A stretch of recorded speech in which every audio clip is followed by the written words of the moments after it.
जय राम जय जय राम श्री राम जय राम जय जय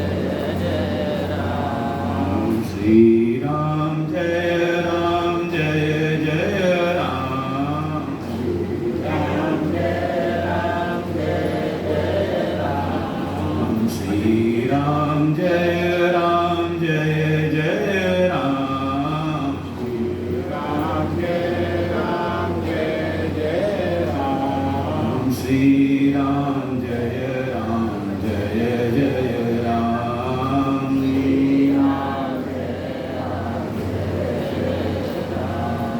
श्री राम जय राम जय जय राम श्री राम जय राम जय जय राम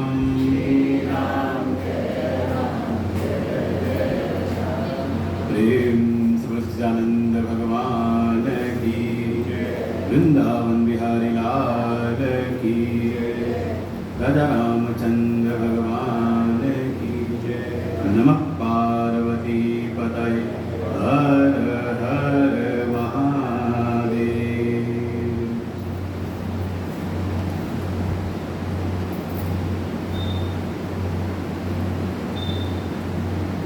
ॐ सहना भवतु सहनौ भुनक्तु सह वीर्यं करवावहै तेजस्विनावधीतमस्तु मा विद्विषावहै। ॐ शान्ति शान्ति शान्तिः। अखण्डमण्डलाकारं व्याप्तं येन चराचरं तत्पदं दर्शितं येन तस्मै श्रीगुरवे नमः। अज्ञानतिमिरान्धस्य ज्ञानाञ्जनशलाकया चक्षुरुन्मीलितं येन तस्मै श्रीगुरवे नमः। गुरुर्ब्रह्मा गुरुर्विष्णु गुरुर्देवो महेश्वर गुरुर्साक्षात् परं ब्रह्म तस्मै श्रीगुरवे नमः। त्वमेव माता च पिता त्वमेव बन्धुश्च सखा त्वमेव विद्या द्रविणं त्वमेव सर्वं मम देव देव। गजाननं भूतगणादिसेवितं कपित्थजम्बूफलचारुभक्षणम् उमासुतं शोकविनाशकारकं नमामि विघ्नेश्वरपादपङ्कजम्। अतुलितबलधामं हेमशैलाभदेहं दनुजवनकृशानुं ज्ञानिनामग्रगण्यं सकलगुणनिधानं वानराणामधीशं रघुपतिप्रियभक्तं वातजातं नमामि।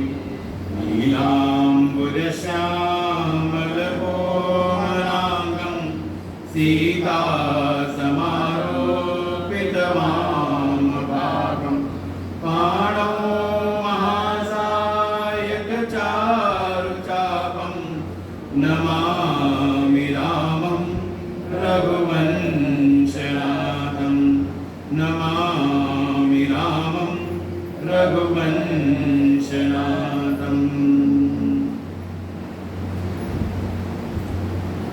105 घोड़े से इसकी ऊपर वाली चौपाई से प्रारंभ है। परम रम्य गिरिवरु कैलासु सदा जहाँ शिव उमा निवासु सिद्ध तपोधन जोगी जन सुर किन्नर मुनि वृंद बसहि तहाँ सुकृति सकल सेवहि शिव सुख कंद हरिहर विमुख धर्म रति नाही ते नर तह सपने हो नहीं जाही तेहि गिरि पर्वत पिटप विशाला नित नूतन सुंदर सब काला त्रिविध समीर सुशीतली छाया शिव विश्राम विटप श्रुति गाया एक बार तेहि तर प्रभु गयउ तरु विलोकी उर अति सुख भयउ निज कर दासी नागरि पुछाला बैठे सहज ही शंभु कृपाला कुंद इंदुदर गौर शरीरा भुज प्रलंब परिधन मुनि धीरा तरुणयनुनयम्बुज समचरना नगदुति भगत हृदय तमहरना भुजग भूति भूषण त्रिपुरारी आनन सरद चंद छबिहारी जटा मुकुट सुर सरित सिर लोचन नलिन विशाल नीलकंठ लावण्य निधि सोहबाल विदुभार सियावर रामचंद्र की जय पवन सुत हनुमान की जय उमापति महादेव की जय गुरु भई सब संतन की जय।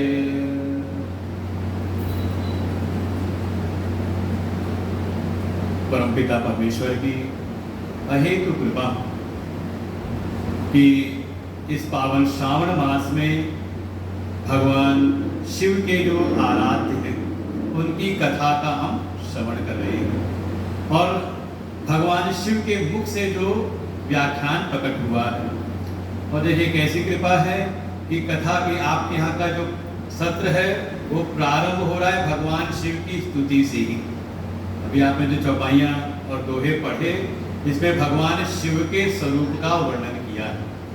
सीधे यहाँ कैलाश का वृत्तांत है। कल जैसे हमने श्रवण किया श्री रामचरितमानस के पूरे एक कलेवर के रूप में कि किस प्रकार से कलयुग के कली पावन अवतार गोस्वामी तुलसीदास जी ने हम सब मनुष्यों के कल्याण के लिए और जैसा युग की स्थिति आगे हो रही है कि अब उतनी शास्त्रों में रुचि शास्त्रों में प्रवेश की सामर्थ्य जो जन सामान्य की अब उतनी रही नहीं उनके कल्याण के लिए ही एक सरल भाषा में एक जन सामान्य की बोलचाल की लोक भाषा में वही शास्त्रों के गहन सिद्धांत केवल रामायण ही नहीं आप समझ लें इसमें वेद वेदांत का सार सर्वस्व है। निगमागम सम्मतम यत ये प्रारंभ में गोस्वामी जी ने कहा है कि जो ये रचना कर रहे हैं ये उनके मन की कोई कपोल कल्पना नहीं है। नाना पुराण निगमागम सम्मतम यत कि जो नाना पुराण है 18 पुराण हैं साथ ही जो निगम जो वेद है और साथ ही जो आगम गुरु परंपरा से मुझको प्राप्त हुआ है इसमें कोई मेरे मन की चीज नहीं है। ज्यादातर समाज में क्या है कि लोग जो मूल धारा है उसको प्राप्त करने का प्रयास नहीं करते बल्कि अपने मन की बात बताने का प्रयास करते हैं और वहीं से पथभ्रष्ट होने की संभावना बढ़ जाती है। अगर हम सनातन धर्मावलंबी हैं तो ये ज्ञात होना चाहिए कि हमारे जीवन में धर्म अधर्म कर्तव्य अकर्तव्य इसके लिए प्रमाण है वेद और वेद का अपने आप ही वेद का तात्पर्य ही है ज्ञान जहां बिल्कुल कह सकते हैं कि हर प्रकार के ज्ञान की राशियां हैं उसको हम कहते हैं वेद। और थोड़ा गौरव तो हमें अपने सनातन धर्म पे होना चाहिए कि अन्यों के भी उनके धर्म ग्रंथ हैं, लेकिन सब कहीं ना कहीं सिद्धांतों में सीमित है और इसीलिए उनके यहाँ समस्याएं बहुत सारी रहती है। चाहे कोई कितना बड़ा भी वैज्ञानिक हो जाए, वो अपने धर्म ग्रंथ से विरुद्ध नहीं जा सकता और वहाँ पे सीमाएं उसको महसूस होती हैं, अनुभव में आती हैं। और इतिहास भरा पड़ा हुआ है उन सारी घटनाओं से कि जान गए कि सूर्य की गति को, पृथ्वी के पूरे विज्ञान को जान गए, लेकिन अपनी बात को कहा तो उनको स्पष्ट आदेश हो गया उनके धर्मगुरुओं के द्वारा कि अपने वक्तव्य को बदल दो। इतिहास में घटनाएं हैं गैलीलियो, कोपरनिकस इत्यादि की। और दूसरे हैं, उनको भी आप देख लें तो चाहे वो कितना भी विद्वान हो जाए, लेकिन उनकी धर्म सभा होगी तो वो ये नहीं कहेगा कि पृथ्वी गोल है, वो स्वीकार नहीं करेगा। क्यों? क्योंकि कहीं ना कहीं उस सभा में उनका विरोध ना हो जाए। ये अपने हम गौरव कर सकते हैं अपने सनातन धर्म के धर्मशास्त्रों में, जिसमें हर प्रकार का आपको ज्ञान मिलेगा। वेद हैं, वेद के उपवेद हैं, फिर वेदांग हैं, आपको भाषा से लेकर के आपको व्याकरण इत्यादि के साथ में आपको पूरे भूगोल, खगोल, हर प्रकार का ज्ञान आपको इसमें मिलेगा। और लोक लोकांतर हर प्रकार के पूरे ब्रह्मांड का निरूपण करते हुए जो जीव के लिए परम पुरुषार्थ है, उसके परम कल्याण की जो बात है उसका निरूपण भी, और उसको कहा कि उसके आत्म स्वरूप का बोध कैसे हो, इसका निरूपण भी हमारे वेद शास्त्रों में। तो गोस्वामी जी की जो महिमा है वो यही है कि वो कभी भी अपने शास्त्रों से, अपने वैदिक शास्त्रों से कभी इतर नहीं जाते, अलग नहीं जाते।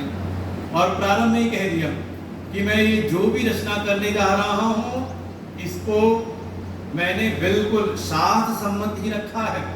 जो मैंने वेदों का अध्ययन किया है उसके अनुसार, जो नाना पुराणों को मैंने अध्ययन स्वाध्याय चिंतन किया है, और जो मुझको गुरु कृपा से, आगम परंपरा से मुझको ज्ञान मिला है, उससे ये सब सम्मत है, उससे बिल्कुल अलग नहीं है। ऐसे गोस्वामी जी रचना करते हैं रामचरितमानस की, और रचना करते करते सीधे जो हमारा इस बार का प्रसंग है वो बिल्कुल ले आते हैं कैलाश पर। इसलिए देखिए पहले ही था परम रम्य गिरि बरु कैलाश। तो आप अपने भाग्य को भी सराह सकते हैं कि पावन श्रावण मास में भगवान शिव की जो उपासना करते हैं उनके लिए परम लक्ष्य क्या है कि हे प्रभु कृपा करो कि आपका सानिध्य मिल जाए। ये जो भक्ति में कुछ मुक्तियां मानी गई हैं, सारूप, सालोक्य, सामीप्य, सायुज्य, तो देखें सालोक्य और सामीप्य क्या है कि भगवान के धाम की हमें प्राप्ति हो जाए। तो आपको देखो सहज हो गया, आपके जन्म जन्मांतर के जो पुण्य हैं, आज सीधे आप पहुंच गए कहां पर? कैलाश पर। कैसा है? परम रम्य, अत्यंत ही रमणीय है। और रमणीय आप यहाँ पर बाहर की व्यवस्था से नहीं कह सकते हैं, मतलब बैठ जाओ बीच में, वो व्यवस्था या तो हम क्लास के पहले आ जाए या फिर क्लास के बाद, क्योंकि सबका ध्यान फिर आपकी तरफ जा रहा है।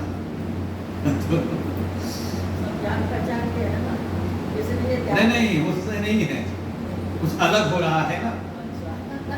अनुशासन ये है कि कक्षा, जैसे देखिए यहाँ पर कोई प्रवचन पहले कहते सत्संग प्रवचन नहीं है, ये वेदांत की कक्षा समझ ले, रामचरितमानस की कक्षा है। तो क्लास में मान लो अगर गलती हो जाए तो लेट हो जाए तो ध्यान रहता है कि टीचर पढ़ा रहा है, चुपचाप जा करके अपनी सीट हम ले लें। ऐसी कोई हरकत ना करें कि आचार्य का ध्यान अब आपकी ओर जाए, क्योंकि अगर आपकी ओर गया तो फिर आपको डांटेगा जरूर। तो अब समझिए हम यहाँ के अध्यापक हैं तो 12 बजे तक, 10 से 12 के बीच में, तो आपको फिर हमारा अनुशासन मानना पड़ेगा, और नहीं मानोगे तो फिर हम डांट लगाएंगे, कहेंगे जाओ बाहर जाके खड़े हो जाओ। खैर वैसी नौबत नहीं आएगी। नहीं बैठे। तो सीधे हम पहुंच गए कैलाश पर। पूरा एक क्रम लेकर के आए, और देखें वर्णन करना है प्रभु श्री राम का, लेकिन प्रारंभ में कथा लेकर के आए भगवान शिव की। ये स्पष्ट है, रामचरितमानस के परम प्रतिपाद्य जिनका प्रतिपादन करना है वो है प्रभु श्री राम। और झलक गोस्वामी जी पहले भी लेकर के आए, जो क्रम से अगर इनको स्मरण हो तो जैसे श्रीमद् भागवत में 4 श्लोकों में पूरी भागवत का सार है कि पूरी भागवत में किस तत्व का निरूपण किया गया है। ऐसे गोस्वामी जी प्रारंभ में जगह कर चुके हैं प्रभु श्री राम के स्वरूप का वर्णन प्रारंभ करते समय ही कि इस ग्रंथ के जो प्रतिपाद्य हैं उनका स्वरूप क्या है। एक अनीह अरूप अनामा अज सच्चिदानंद परधामा, ऐसा उनका वर्णन किया कि वो वही परम तत्व है और वही भक्तों पर कृपा करने के लिए ही वो माया की उपाधि लेकर के सगुण हो जाते हैं। जो निर्गुण निराकार सर्वव्यापक परम तत्व है, हम सबकी आत्मा रूप हैं, वही हम सब पर कृपा करने के अपने भक्तों पर सो केवल भगतन हित लागी, भक्तों का हित करने के लिए, भक्तों पर कृपा करने के लिए वही सगुण हो जाते हैं और सगुण होकर के अनेकों प्रकार की उस देह को धारण करके अनेकों प्रकार की लीलाएं करते हैं। उद्देश्य वही है अपने भक्तों का कल्याण। तो गोस्वामी ने पूरा निरूपण कर दिया वहां पर और उसके बाद प्रसंग ले आते हैं शिव चरित्र का। तो ये शिव चरित्र की जो कथा है, जो हम पीछे आप अगर अध्ययन करेंगे तो आएगा पहले शिव सती संवाद, शिव और सती का प्रसंग, और उसी से प्रसंग निकला शिव पार्वती जी का।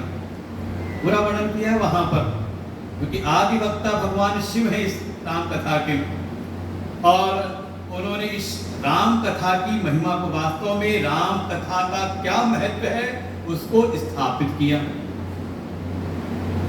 और पूरी कथा सुनाई कि कैसे शिव और सती जी का पूरा चरित्र हुआ। घटना यही हुई कि प्रभु श्री राम के ज्ञान की महिमा को स्थापित करते हुए स्वयं भगवान शिव आते हैं पहले सती जी को लेकर के अगस्त्य ऋषि के पास में। एक बार त्रेता जुग माही शंभु गए कुंभज ऋषि पाही। वहां पर पहुंचे और जब पहुंचे तो जानकारी मिली आश्रम वालों को, तो तुरंत अगस्त्य ऋषि अपने शिष्यों के साथ आकर के इनकी आरती उतारते, स्तुति करते हैं और उनको आसन पर बैठाया। और फिर भगवान शिव ने अगस्त्य ऋषि से पूछा है कि आप मुझको भगवान शिव की कथाओं को सुनाइए। और उसके बाद जैसे जैसे पूछा वैसे वैसे अगस्त्य ऋषि ने उनको कथा सुनाई। जैसे स्पष्ट यहाँ पर संकेत कर रहे हैं कि अगर ज्ञान की प्राप्ति करनी है तो कैसे होगी। ज्ञान की प्राप्ति स्वतः नहीं हो सकता। भगवान शिव स्वयं यहाँ पर अधिकारी का निरूपण कर रही है। इस ज्ञान में कैसा अधिकारी प्रवेश कर सकता है, तो पहले ही संकेत कर दिया। अब भगवान शिव स्वयं आदि स्रोत हैं ज्ञान के, ज्ञान स्वरूप हैं, लेकिन एक समाज के लोगों के सामने एक आदर्श स्थापित करने के लिए स्वयं जाते हैं गुरु की शरण में। गुरु बिन होई की ज्ञान, तो जगह जगह पर संकेत किया है। और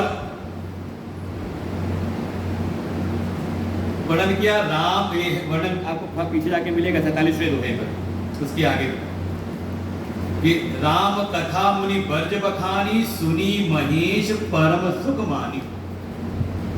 भगवान शिव ने प्रार्थना की और अगस्त्य जी ने उनको कथा सुनाई और लिखा गया कि सुनी महेश, ये लगता है जैसे भगवान शिव ने सुना, साथ में सती जी थी, लगता है उन्होंने ध्यान दिया नहीं।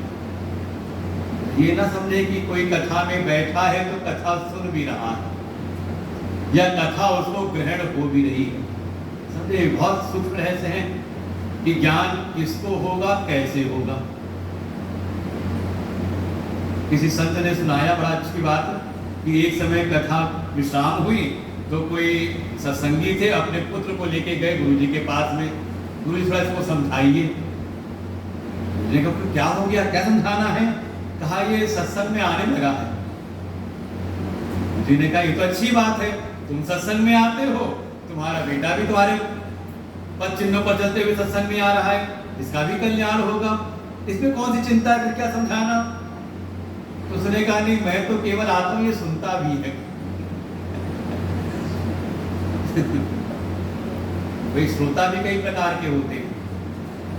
संतों ने अपनी सदोपरी भाषा में कहा, कुछ ऐसे हो, कुछ को कहा कि जैसे कल भी कहा था चारों युग के बारे में, कल ही शयानो भवति संचिहानस्तु द्वापरः उत्तिष्ठान त्रेता भवति कृतं संपद्यते चरम चरे वैति।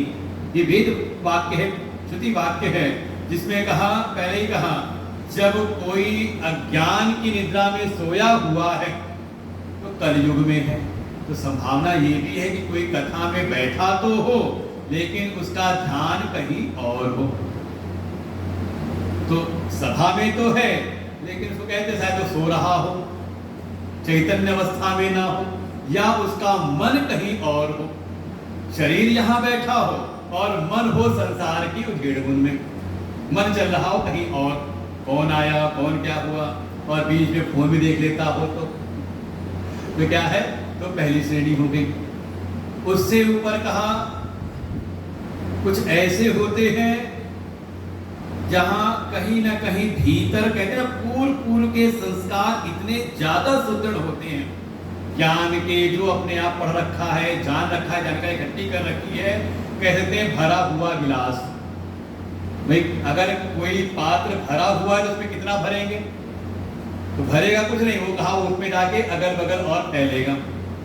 तो कोई पहले अपने आप ही भरा पहले से ही हो तो, और वो कह सकते हैं अभिमान से युक्त जो भीतर ज्ञान है, अगर उससे कोई भरा बैठा है तो जब कोई बात उसको सुनाई देती तो कहते तो हमने सुन रखा है, तो हम जानते हैं। अभिमान से युक्त कोई सुन रहा है तो भी समस्या है। देखो सत्य जी की स्थिति यही है, परिचय जब कराएंगे, गोस्वामी जी तो बहुत सजग हैं। जब भगवान शिव के साथ आती हैं तो परिचय दिया है, कौन साथ में है, तो कहा संग सती जग जननी भवानी। साथ में सती जी हैं जो जगत की जननी हैं, भगवान की आदि शक्ति हैं। साक्षात अगर भगवान पुरुष हैं तो वो प्रकृति स्वरूपा है, उनसे सारे जगत की उत्पत्ति हुई है, वो साथ में है। लेकिन पूरा प्रवचन हुआ, सत्संग हुआ, भगवान शिव ने सुना, सुनी महेश परम सुखमानी, सुना उन्होंने, उनको आनंद हुआ। लेकिन ये नहीं लिखा कि सती जी ने सुना, और जब सत्संग नहीं सुना और जब वापस चलने लगे तो मुनि सन विदा माग त्रिपुरारी चले भवन संग, तो वहां नाम दिया है दक्ष कुमारी। बहुत संकेत इस पर संकेत दे रखे हैं कि जब आए थे तो सती जी थी, कौन कहा संग सती जग जननी भवानी, पूरे आदर के साथ में, पूरे सम्मान के साथ में, कि जब कोई सत्संग में प्रवेश करता है तो वास्तव में वो सम्मान का, आदर का पात्र है। और आप कभी देखेंगे संतों को तो व्यास पर बैठ करके अपने इष्ट को, अपने गुरु को तो स्मरण वंदन करते ही हैं, साथ में सामने सम्मुख आए जो श्रोता होते उनको भी वंदन करते हैं कि ये बड़भागी है कि आज इनका प्रवेश सत्संग में हुआ है, इनके जन्म जन्मांतर के पुण्यों का उदय है, और साथ ही इन पर हरि की, भगवान की, इनके इष्ट की कृपा है, तो आज सत्संग में आए हैं। आसान नहीं सत्संग में प्रवेश कर पाना, सत्संग में आकर के बैठ पाना, सत्संग की उपलब्धि हो जाए, प्राप्ति हो जाए। लेकिन अगर सत्संग में ध्यान नहीं दिया, चाहे मन इधर उधर रहा या फिर कुछ अपने पूर्व की जो वासनाएं, संस्कार हैं, कुछ ज्ञान का अभिमान है, इसलिए नाम दे रहे हैं क्या, दक्ष कुमारी। इसकी जब आई थी तो भगवान शिव से उनका समाधान उनको दिया गया, लेकिन जब सत्संग सुना नहीं तो समझ गए कारण क्या है, ये दक्ष की कन्या है, अर्थात जिसको अपनी बुद्धि की दक्षता पे ज्यादा अभिमान है। अगर कोई अभिमान से युक्त, और देखो इसी परंपरा के निर्वहन के लिए एक व्यवस्था क्या है कि व्यासपीठ ऊंची हो, जिससे जो वक्ता है वो ऊपर बैठे और जो श्रोता है वो नीचे बैठे, इसलिए है वो, कोई ऐसा नहीं कि एक कोरम है। तात्पर्य ये है कि जो श्रोता है उसकी जो मनोभूमि है वो नीचे रहे, वो अपने अभिमान को थोड़ा नीचे रखे। अब स्थिति कैसी है कि अब नीचे नहीं बैठ सकते, तो व्यवस्था है, तो ये बाहर की व्यवस्था बहुत महत्वपूर्ण नहीं है, महत्वपूर्ण है आंतरिक व्यवस्था। इसका संकेत कर दिया था कि हम बाहर की व्यवस्था को तो नहीं बदल सकते, बाहर कितना तापमान बढ़ रहा है घट रहा है उसको हम नहीं बदल सकते, लेकिन सुबह की घटना हो रही थी, बाहर की जो सप्लाई आ रही है, इलेक्ट्रिसिटी की सप्लाई आ रही है बिजली की, उसको हम कंट्रोल नहीं कर सकते, बाहर क्या आ रहा है कैसे हो रहा है। लेकिन अपने कमरे में, अपने घर में अगर हमें अपने अप्लायंस को ठीक रखना है तो हम अपने घर की कंट्रोल कर सकते हैं स्टेबलाइजर लगा करके। बाहर के तापमान को हम नहीं कर सकते, लेकिन अपने कमरे के तापमान को आप एसी कूलर लगा के कर सकते हैं, है ना। तो बाहर की व्यवस्था बहुत महत्वपूर्ण नहीं, महत्वपूर्ण है आंतरिक व्यवस्था कि श्रोता के भीतर वक्ता के प्रति सर्वज्ञता का भाव हो। इसे कहते हैं गुरु शिष्य की व्यवस्था, तभी आपके भीतर वो गुरु शिष्य परंपरा का निर्माण होगा।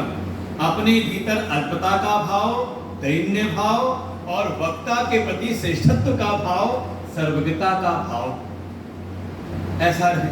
और जहां कहीं अगर अपनी बुद्धि की दक्षता का कि हाँ अरे हमने बहुत अनुभव कर रखा है, और ये समस्या काफी हद तक हम लोगों को आती है। कारण क्या, वही बात है ना कि वक्ता है कागभूषुंडी जी, वो रूपक समझिए, कागभूषुंडी जी है काले और सामने श्रोता रूप में कौन बैठे, बहुत सारे हंस, हंस रूप में से भगवान शिव भी हैं, वो है सफेद। तात्पर्य ये है कि आपको अनुभव हो जाएगा समाज में कि जो वक्ता है वो कई बार कम आयु के होते हैं और सुनने वाले एक अवस्था के बाद वाले मिलते हैं, चतुर्थ अवस्था के, तीसरी अवस्था के, ये संभावना दिखाई देती है। तो ऐसा कोई ये ना रहे कि अगर कोई अपने अनुभव का, अपने कोई लौकिक अनुभव, अपने जो उसने अध्ययन कर रखा है शास्त्रीय अनुभव, उसके अभिमान को लेकर के अगर प्रवेश करता है, अपनी बुद्धि की दक्षता के साथ में अगर बैठता है, तो वो भी फिर वास्तविक श्रोता है नहीं, अनधिकारी हो जाता है। भागवत जी तो कहते हैं कि वहां पर स्वस्मिन् दीनत्व भावना विश्वासो गुरु वाक्येषु स्वस्मिन् दीनत्व भावना मनोदोष जयश्चैव कथायाम निश्चला मति।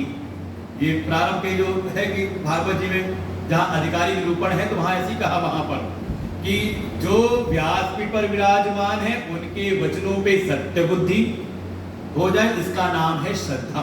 श्रद्धा से युक्त हो, उनके प्रति श्रद्धा का भाव हो और अपने भीतर अल्पता का भाव, दैन्य भाव, और साथ ही अपने मन के दोषों को विजय प्राप्त करके काम, क्रोध, लोभ, मोह, मद, मात्सर्य, कम से कम जिस समय श्रवण कर रहे हैं इन मनोदोषों से थोड़ा मुक्त रहे। अगर सत्संग में बैठे कोई कामना मन में आ जाए तो आपका ध्यान सत्संग में तो रहेगा नहीं, कानों में शब्द पढ़ रहे होंगे लेकिन मन आपका चलायमान होगा उन कामनाओं के प्रति।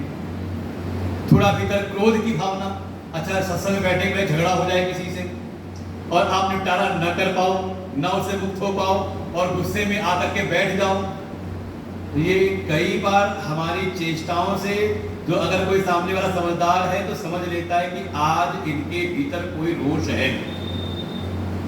ये बिल्कुल समझ में आता है व्यवहार में कि आज ये सामान्य स्थिति में नहीं है, किसी और विशेष परिस्थिति से युक्त हो गए हैं, कहीं ना कहीं कोई द्वेष की भावना या क्रोध की भावना है। अरे व्यवहार में आप भी कहते हो आज इतने गुस्से में क्यों हो, कहा नहीं आपस में परिवार में किसी को कहा आज कौन सा ऐसा रोष है, कहते। तो अगर ऐसा कोई मन के ऊपर कोई ऐसा प्रभाव है, काम का है, क्रोध का है, लोभ का है, मोह का है, कोई द्वेष भीतर आ गया, कोई अहंकार अभिमान से युक्त अगर मन है, तो शायद हम कथा में बैठे हो, कानों में शब्द भी पढ़ रहे हैं, उसका हमें अर्थ का बोध भी हो रहा है, लेकिन हृदय में वो ज्ञान ग्रहण नहीं होता।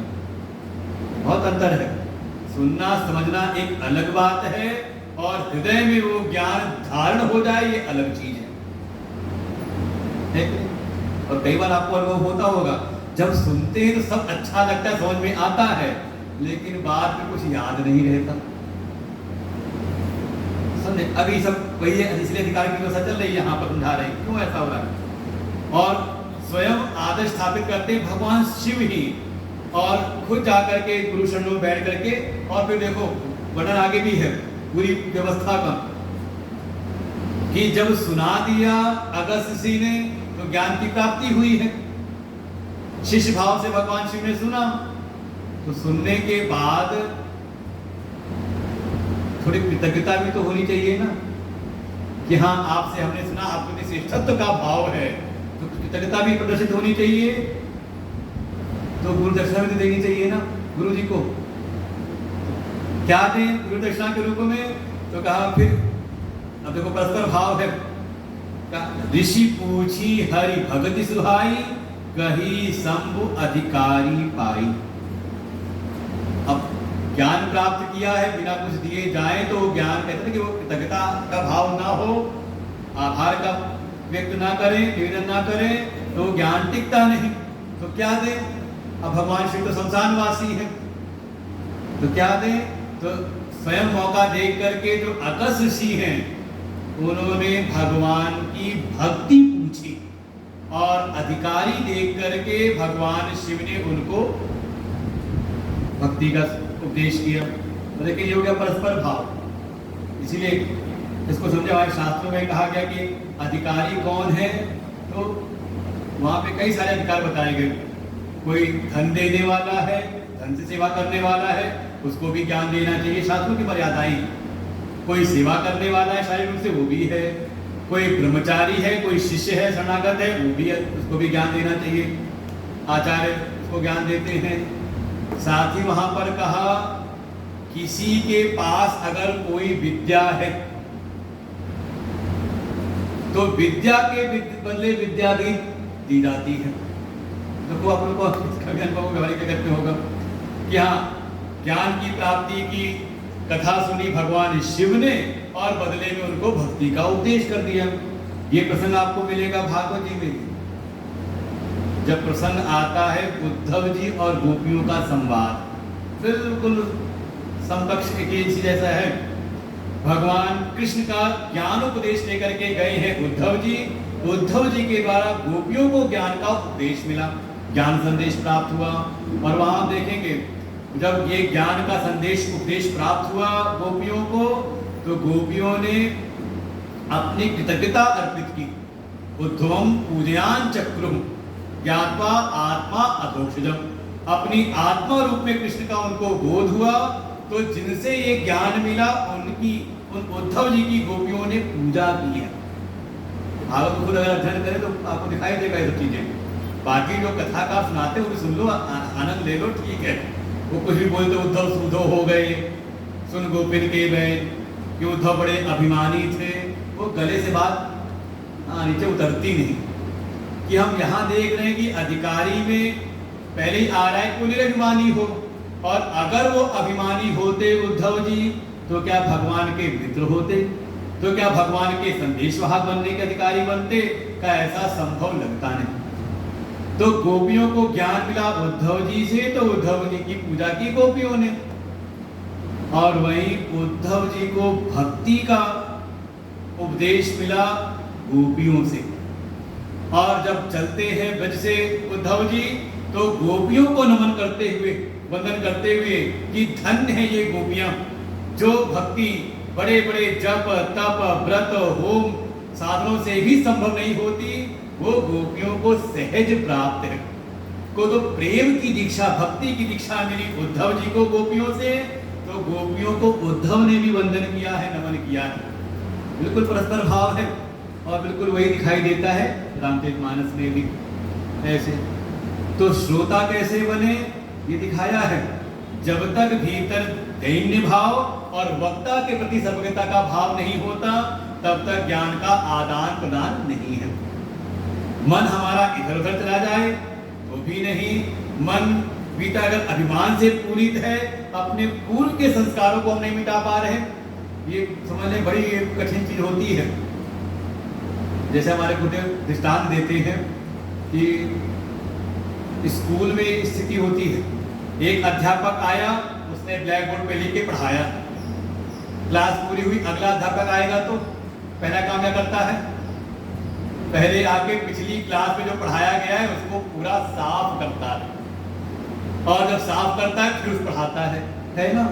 अच्छा मान लो एक अध्यापक ने पढ़ाया, लिख डाला, अगला अध्यापक आए वो उसी में लिख डाले, फिर तीसरा आए वो भी उसी में लिख डाले, तो शायद हो सकता है कि जो सुनने पढ़ने वाले हैं उनको स्पष्ट बोध नहीं होगा, ज्ञान नहीं होगा, कहीं ना कहीं समस्याएं रहेंगी। तो ये साधक को स्वयं करना पड़ता है। अपने पूर्व का जितनी जल्दी आप मिटा लोगे उतनी जल्दी आपको ये नया ज्ञान भीतर धारण हो जाएगा। और कहीं अगर ये दक्षता का मान है, अपनी बुद्धि की, अपने संस्कारों की, अपने ज्ञान की, अपने अनुभवों का अगर दक्षता का मान है तो आप सालों साल सुनते रहोगे, कोई फर्क नहीं पड़ेगा। हमने कहा भरा हुआ ग्लास नहीं और भरा जा सकता। मान लो हम लेकर के आए गंगा जल, कोई अमृत वाली चीज लेकर के आए और आप पात्र लेकर के आओ भरा भरा, तो हम उसमें क्या डालेंगे तो लगेगा इधर उधर। तो ऐसे ही फिर अगर कोई अभिमान से पूरित है तो सुनते हुए जो ज्ञान है इधर उधर छलक जाता है, भीतर प्रवेश नहीं होता। तो कैसा हो, श्रद्धा से युक्त हो। सती जी का प्रेम तो है भगवान शिव से, लेकिन श्रद्धा की न्यूनता है। ये बात समझाने का पूरा प्रसंग है। प्रेम की कोई कमी नहीं है, सेवा की कोई कमी नहीं है, न्यूनता है श्रद्धा की। और वो पूरा इस कथानक से झलक आता है। कैसे भगवान शिव लेके गए ऋषि के पास में, स्वयं बैठ करके सुनते हैं, लेकिन सती जी ने नहीं सुना। मन के भीतर संदेह उत्पन्न हुआ। जो घटना घटित हुई, भगवान ने देखा, प्रभु श्री राम को वंदन किया, लेकिन सती जी को समझ में नहीं आया। तो अंतर्यामी होकर के जान करके उन्होंने पुनः समझाया, अरे जिनकी हम कथा सुन करके आए हैं ये वही राम है, लेकिन लाग न उर उपदेश जदपि कहो से बार बार। कई बार समझाया लेकिन सुनाई देता है, लेकिन हृदय में उपदेश ग्रहण नहीं होता। क्योंकि ज्ञान के लिए मुख्य जो अधिकारित्व है वो है श्रद्धा। श्रद्धावान लभते ज्ञानम तत्पर संयतेन्द्रिय। जो श्रद्धावान है वो ज्ञान की प्राप्ति करता है। पहले तो जो हमारा साध्य है, जो हमारा गंतव्य, जो लक्ष्य है, उसमें हो परम निष्ठा, लक्ष्य का निश्चय सुदृढ़ हो जाए, और फिर उस लक्ष्य तक पहुंचाने के लिए जो साधन है वही लक्ष्य है भगवत प्राप्ति। और भगवान की प्राप्ति, उस तत्व की प्राप्ति में साधन है गुरु। तो साधन रूपी गुरु में हो प्रबल श्रद्धा। इसका ही निरूपण करने के लिए भगवान शिव स्वयं आकर के सुनते हैं। हम सबको, उनको आवश्यकता नहीं है सुनने की, लेकिन हम सबका मार्गदर्शन करने के लिए, जगत पर कृपा करने के लिए, कल्याण करने के लिए, उनको मार्गदर्शन करने के लिए स्वयं इस विधान का की स्थापना करते हैं कि जब तक ये भाव नहीं होगा तब तक ज्ञान की प्राप्ति संभव है नहीं। और फिर देखें, ज्ञान है नहीं, ज्ञान हुआ नहीं, और श्रद्धा भीतर है, न्यून है, परिणाम कैलाश पर है सती जी। जिस कैलाश पर, जिस भगवत धाम पर जाने की हमारी बिल्कुल कल्पना रहती है कि हमें भगवान का धाम मिल जाए तो क्या हो जाएंगे, परम आनंदित।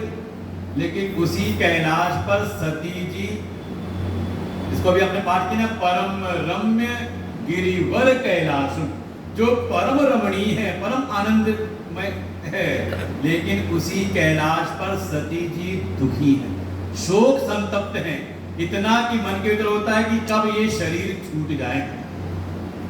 भीतर संशय बना हुआ है, तो जो संशयालु, जिसके भीतर संशय रहता है, वो जहां रहता है वहां भी दुखी होता है, और जहां जाए वहां भी दुखी। इस लोक में है तो दुखी, दूसरे लोक में चला जाए तो ये मत सुन। अगर भीतर संशय है तो आप सोचो कि हम स्वर्ग चले जाएं तो वहां सुखी हो जाएंगे, का स्वर्ग में भी आपको, आपके लिए स्वर्ग भी नरक के समान हो जाएगा। संशयात्मा नायम लोको न परः संशयात्मा विनश्यति। उसके लिए कोई लोक नहीं, उसका तो विनाश हो जाता है। और बिल्कुल ये सती जी के प्रसंग से स्पष्ट करके दिखाया कि घटना घटित होती है, भगवान शिव वापस आए, चले गए समाधि में, समाधि से उठे, ये पूरा घटनाक्रम है पुराण पिछले सत्र का। और फिर सती जी को समझाने का प्रयास, फिर कथा सुनाते हैं, कथा में उनका ध्यान नहीं, फिर चली गई अपने पिता दक्ष के यहाँ पर यज्ञ में, वहां शिव का अपमान देखा और वहीं पर उन्होंने देह का त्याग कर दिया। और पीछे वो घटना बीच में और भी हुई, जब संशय रहा भगवान शिव ने कहा कि मेरे भीतर तो कोई संशय है नहीं, मैं कहीं बरगद के पेड़ नीचे बैठा हूं, तुम जाओ जाकर के जैसे भी संशय मिटे। और एक हंस करके कहते ना कि व्यंग के रूप में कहा, जाओ जाके अपने आप ही क्यों नहीं जांच लेती, जाके स्वयं परीक्षा लेकर के आ जाओ। और सती जब चल पड़ती परीक्षा लेने के लिए, बस भगवान शिव समझ गए अब सती का कल्याण नहीं है। यहाँ मन अनुमाना दक्ष सुता कहु नहीं कल्याणा। अब जो दक्ष, अब देखो बार बार दक्ष से संबोधित कर रहे हैं, अब जगत जननी के बाद कभी नहीं कहा।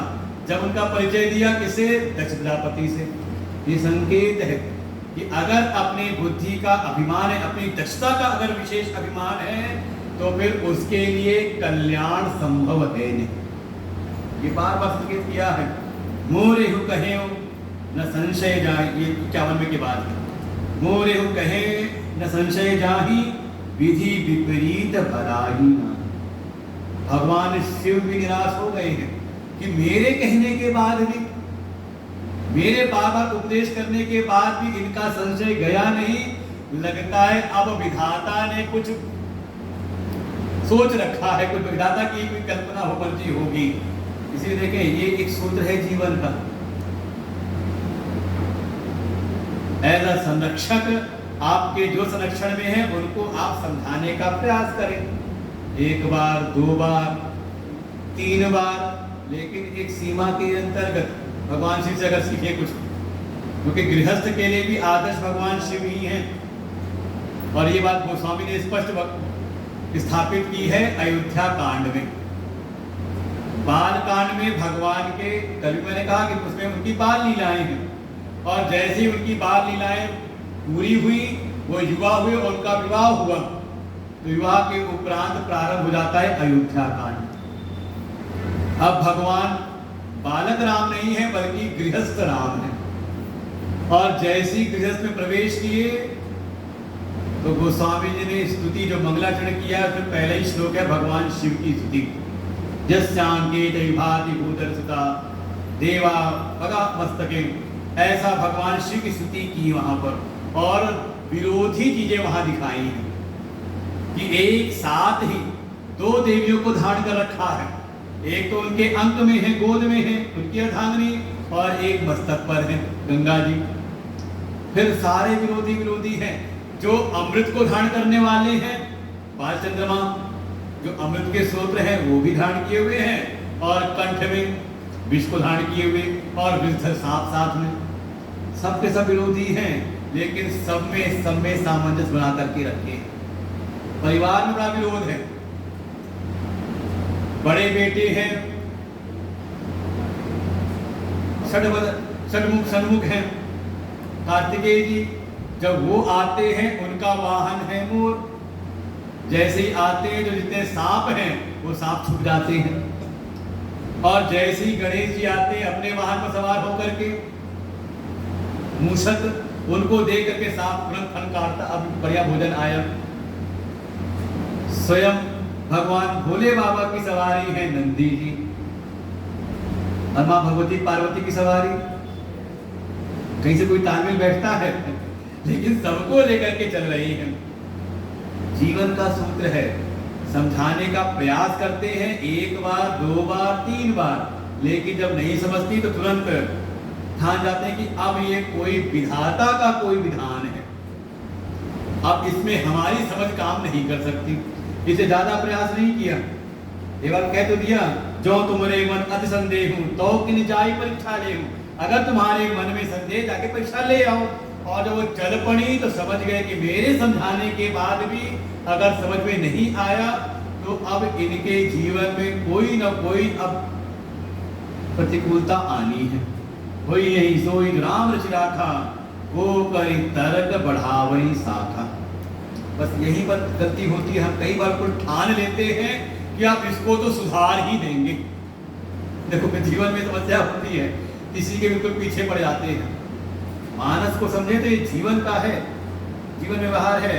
किसी को ठीक है, कोई हमारे बच्चे हैं या कोई हमारा मित्र है या कोई हमारे संरक्षण में है, तो प्रयास करना है इसको आगे बढ़ाने का, समझाना है, गलत मार्ग पे ना जाए, भटके ना, वो समझाने का प्रयास करना है।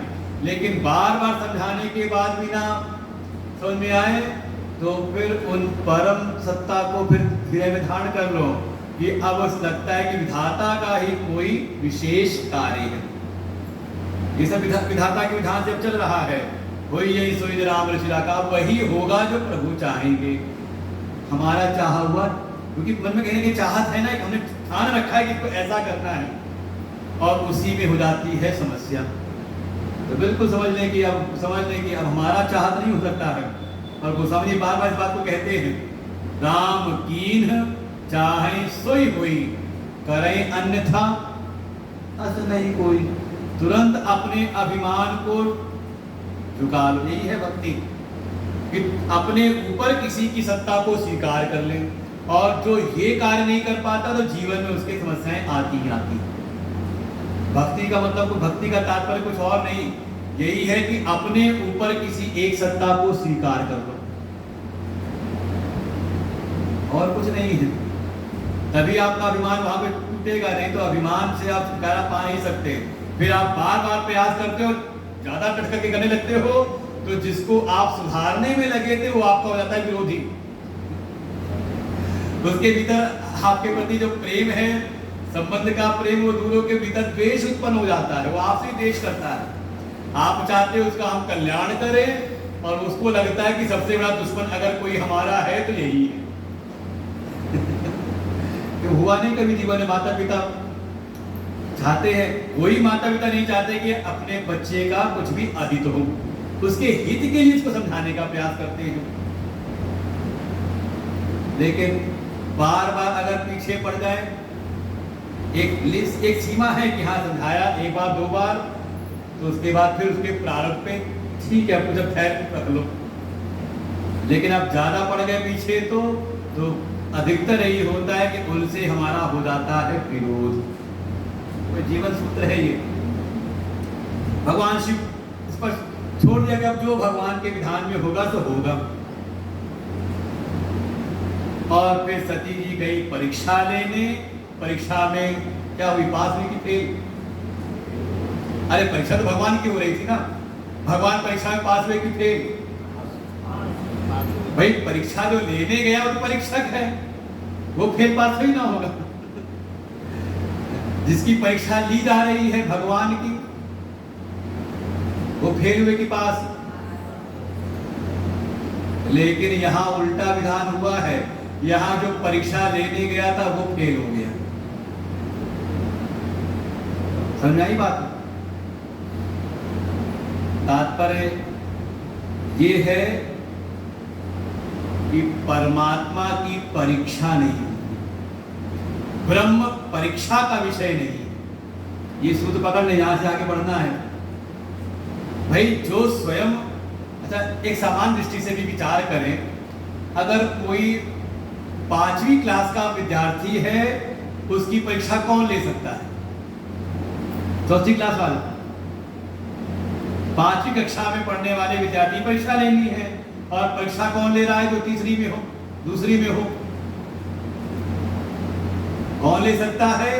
क्या कम से कम 5वीं पढ़ चुका हो, पास कर चुका हो। 5वीं पढ़ रहा हो वो भी अभी नहीं हो सकता, बल्कि 5वीं अच्छी प्रकार से पास किया हुआ हो, समझ रखा हो, तो वो कम से कम योग्य है। 5वीं कक्षा वाले में जो अभी प्रवेश किया उसकी परीक्षा ले सकता है ना? तो ऐसे ही जो अभी स्वयं अज्ञान में है, जो अभी जीवत्व भाव में है, जो स्वयं अभी संशय संदेह में है, और वो जाए परीक्षा लेने परमात्मा की, तो समझ ले कि अब कहीं ना कहीं वो शास्त्र अनुशासन से विपरीत हो गया। हमारे शास्त्र श्रुति कहती है परीक्ष लोकान कर्मचितान ब्राह्मणों, परीक्षा लेनी है तो आप अपने कर्म की परीक्षा लो, अपने धर्म की परीक्षा लो।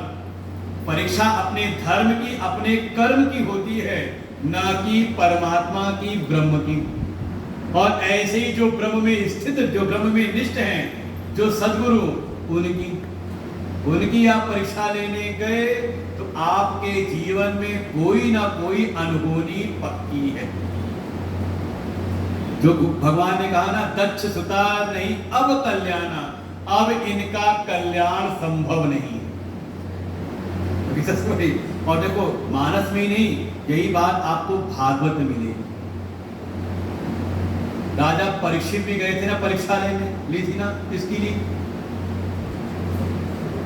एक ऋषि की, समाधिस्थ जो हैं, जो अपने तत्व में निष्ठ ऐसे कोई ऋषि हैं, उनकी परीक्षा ली। क्या मिला? परिणाम क्या हुआ? श्राप मिला। और फिर भागवत में आखिरी में समापन में कथा आएगी 11वें स्कंद में, भगवान कृष्ण के जो वंश के यदुवंशी बालक हैं वो गए संतों की परीक्षा लेने। सुनी कि भागवत 11वां स्कंद, क्या मिला उनको? चल करके देखें ये महात्मा लोग कितने पानी में हैं, कुछ जानते हैं कि नहीं जानते हैं। एक अपने ही बीच में बालक को गर्भवती स्त्री का रूप बना करके गए, उनसे पूछा ये गर्भवती है, जानना चाहती है कि इसके गर्भ से कन्या होगी कि पुत्र होगा। अल्ट्रासाउंड कराने गए, महात्माओं ने क्या कहा?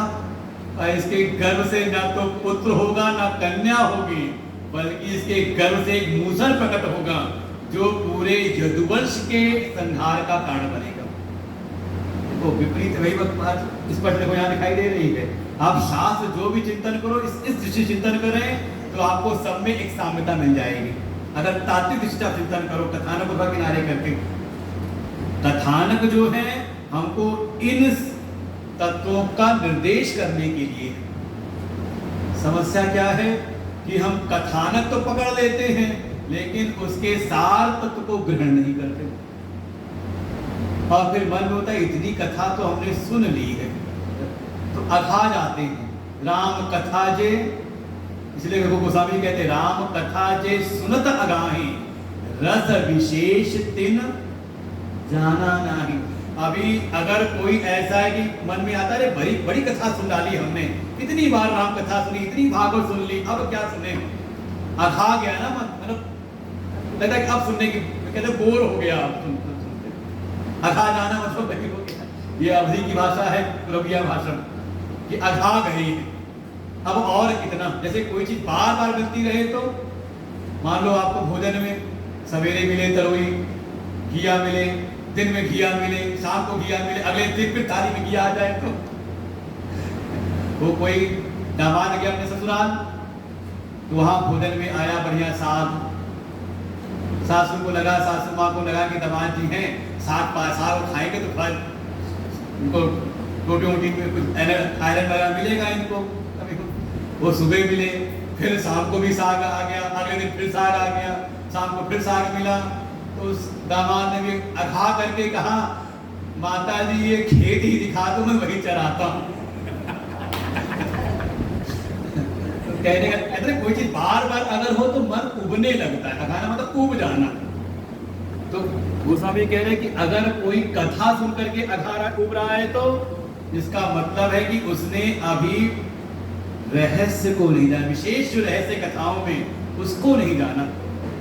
और एक बात भागवत में कहेंगे, सदा सेव्या श्रीमद् भागवती कथा। ये जो भागवत कथा है इसको बार बार सुनो, बार बार जितनी बार मिले उतनी बार सुनो, क्योंकि बार बार सुनते सुनते ही उसका जो विशेष रहस्य है वो आपको समझ में आएगा, आसान नहीं है। तो ऐसा वर्णन किया कि अब सती जी ने जाके चल पड़ी परीक्षा लेने के लिए।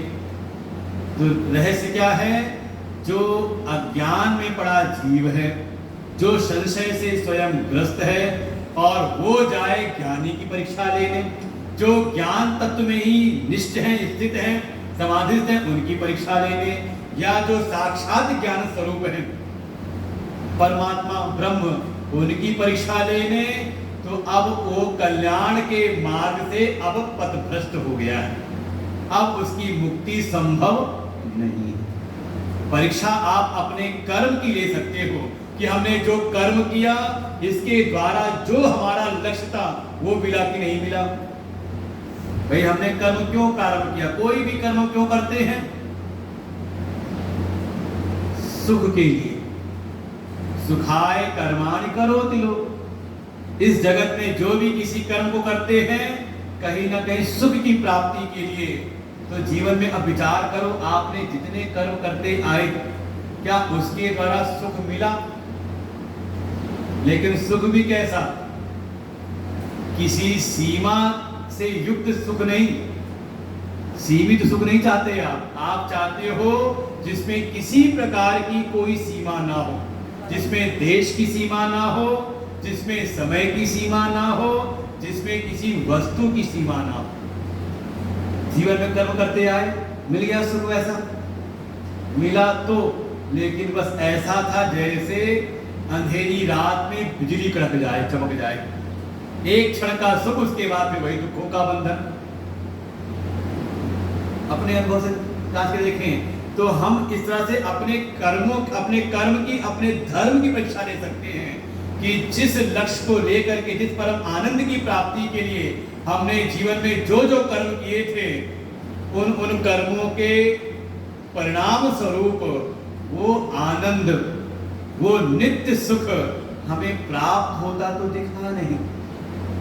और जब ऐसा अनुभव हुआ, अपने कर्म की, अपने धर्म की परीक्षा ली, तब कहीं ना कहीं इस लौकिक संसार से, इस कर्मों के द्वारा प्राप्त होने वाले जो भी फल हैं, लौकिक पारलौकिक फल, उनसे स्वतः हो जाता है वैराग्य,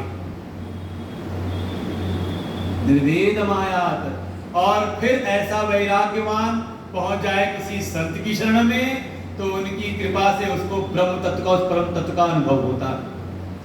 तो कोई अपने धर्म की, अपने कर्म की परीक्षा ले तो वो तो उसके लिए सहायक, उसको वैराग्यवान बना देता है, वैराग्य की प्राप्ति करा करके किसी सदगुरु की शरण में उसको पहुंचा देता है, उसका फिर कल्याण होता है।